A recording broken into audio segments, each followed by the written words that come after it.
Hi అండి, అందరికీ నమస్కారం. Welcome back to my channel. ఇప్పుడే అందిన వార్త ఏంటంటే ఏపీలో నెక్స్ట్ సీఎం ఇతనే అని సంచలన వ్యాఖ్యలు అండి. సో ఆ వివరాలు అయితే వీడియోలో తెలుసుకుందాం. వీడియో ఎక్కడ కానీ స్కిప్ చేయకుండా ఎండ్ వరకు చూడండి. అప్పుడే పూర్తి ఇన్ఫర్మేషన్ అనేది అర్థమవుతుంది. అలాగే వీడియో నచ్చినట్లయితే ఒక లైక్ చేయండి.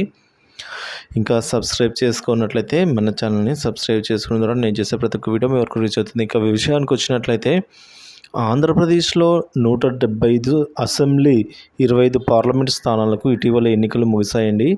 జూన్ 4న వెలువడనున్న ఫలితాలపై సర్వత్రా ఉత్కంఠత నెలకొంది. ఏపీలో ఏ పార్టీ అధికారంలోకి వస్తుంది, ఆంధ్రప్రదేశ్ తదుపరి ముఖ్యమంత్రి ఎవరు అనే అంశాలపై రాష్ట్ర రాజకీయాల్లో జోరుగా చర్చ సాగుతున్న నేపథ్యంలో ఆంధ్రప్రదేశ్ కాబోయే ముఖ్యమంత్రి ఎవరు అన్న దానిపై టీడీపీ వ్యవస్థాపకుడు, మాజీ సీఎం ఎన్టీఆర్ సతీమణి లక్ష్మీ పార్వతి సంచలన వ్యాఖ్యలు చేశారండి.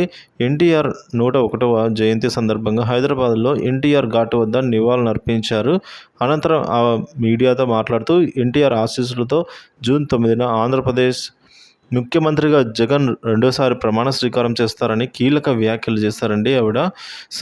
ఆయన ఆశీస్సులతో ఆంధ్రప్రదేశ్లో సుపరిపాలన రావాలని కోరుకుంటూ ఉన్నట్లు తెలిపారు. ఎన్టీఆర్ చనిపోయిన కోట్లాది ప్రజల మదిలో ఇంకా బతికే ఉన్నారని భావోద్వేగ వ్యాఖ్యలు చేశారు. ఈ సందర్భంగా లక్ష్మీ పార్వతి భర్త ఎన్టీఆర్ అని ప్రజల కోసం జీవించిన వ్యక్తి అని గుర్తు చేసుకున్నారు.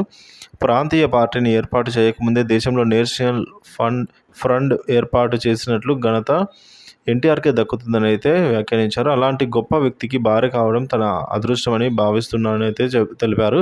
కాగా లక్ష్మీ పార్వతి గత కొంతకాలంగా సీఎం జగన్కు, వైసీపీకి మద్దతుగా నిలుస్తున్న సంగతి తెలిసిందే.